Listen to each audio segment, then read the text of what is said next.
pour les rescapés. Et nous sommes tous associés dans ce souvenir. Et pour le gouvernement, je reçois ce matin la secrétaire d'État en charge de l'aide aux victimes. Bonjour Juliette Méadel. Bonjour. D'abord, serez-vous au Bataclan ce soir ? Oui, j'y serai. J'y serai avec les victimes, avec les proches, car la place de l'État est d'être présent en soutien, mais à nouveau en sobriété, en discrétion, parce que c'est avant tout le jour pour se souvenir des victimes. C'est à elles que nous pensons tous. Et en même temps, le Bataclan qui réouvre, c'est aussi un beau message, car la vie continue.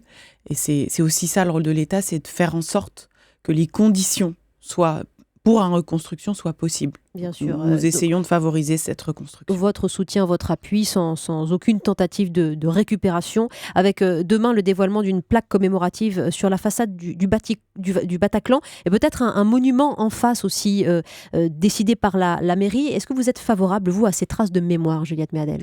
Je crois que c'est fondamental que, surtout pour les générations futures, un récit se construise et un récit s'installe de ce qui a été vécu. Qu'est-ce qu'on va dire à nos enfants dans 10, dans 20, dans 30 ans ? Il faut se souvenir. Alors, il y a plusieurs façons de se souvenir. Moi, j'ai visité le mémorial du 11 septembre à New York il y a quelques jours.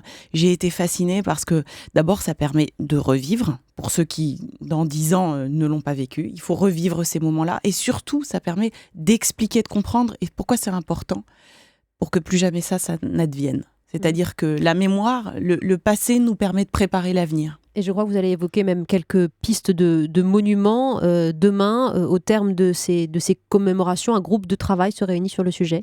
Du côté de l'État, oui. Moi, je travaille avec les associations de victimes et nous nous rencontrons régulièrement. Qui sont favorables ? Qui sont bien sûr favorables, mais c'est avec elles que je veux construire ce projet. Et c'est pour la raison pour laquelle ce projet n'est pas prêt, car il faut du temps, car il faut une concertation et car il faut également écouter et entendre tout le monde. Le 13 novembre l'an passé, à Paris et à Saint-Denis, 130 personnes étaient assassinées, près de 400 blessés, des centaines de traumatisés. Combien de victimes sont encore à l'hôpital aujourd'hui, Juliette Méadel ? 20 exactement. Il y en a 11 en hôpital de jour et 9 en hôpital en permanence. Oui. C'est aussi, il faut aussi savoir qu'il y a plusieurs centaines de victimes blessées psychologiques qui reviennent, 600 exactement, qui reviennent régulièrement à l'hôpital pour des consultations de psychologues et de psychiatres. Que l'État continue à prendre en charge. Bien entendu. Qu'est-ce qui est le plus dur dans le rapport aux familles aujourd'hui, sachant que 2800 dossiers d'indemnisation ont été ouverts après les attentats du 13 novembre ?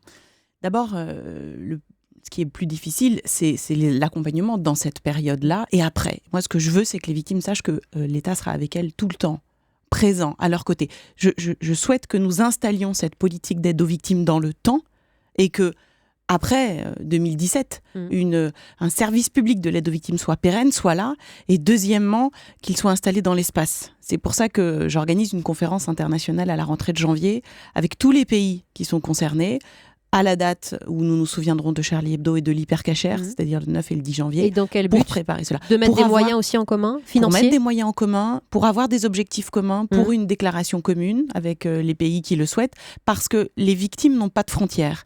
Et que la menace terroriste aujourd'hui concerne le monde entier. Est-ce que ce sont les moyens financiers qui sont en jeu précisément, Juliette Méadel, parce que certaines associations de victimes critiquent la gestion du fonds d'indemnisation qui en est en charge. Vous n'êtes pas au conseil d'administration vous-même ? Moi non, mais oui. L'État est représenté par 4 administrateurs. Donc le poids est suffisant de l'État dans ce fonds ? Donc moi je coordonne la parole de l'État. Peut-être qu'il faut aller plus loin pour le secrétariat d'État. Mais pour le moment, ce que je fais avec le fonds, c'est que nous lui fixons des objectifs au terme d'une convention que nous sommes en train de rédiger. Mais il faut dire aussi que le fonds a quand même fait des efforts. Aujourd'hui, regardez. 300 à 400 millions d'euros seront versés. Combien le sont déjà ? Oui, pour novembre, c'est 400 millions d'euros. Aujourd'hui, 44 millions d'euros ont déjà été versés. Et aux victimes, les plus urgentes. Aux victimes de novembre. 90% des 2800 dossiers d'indemnisation pour novembre ont déjà reçu des premières provisions. 90% au bout presque un an. Donc ça veut dire que le fonds est réactif, mais il doit progresser. Oui, parce qu'il y a certaines familles qui se sentent dans la déshérence totale. Il doit progresser dans la façon dont il s'adresse aux familles. Mais nous, au secrétariat d'État, nous travaillons là-dessus. Nous les recevons. Nous avons une permanence où je reçois en permanence les victimes. Et puis nous avons créé un site internet pour faciliter justement les démarches administratives. Vous êtes en train de dire que ce secrétariat d'État qui a été créé en février est aujourd'hui indispensable. Il a été créé tardivement, entre guillemets, c'est une cellule aujourd'hui de soutien majeur. C'est pas moi qui le dis.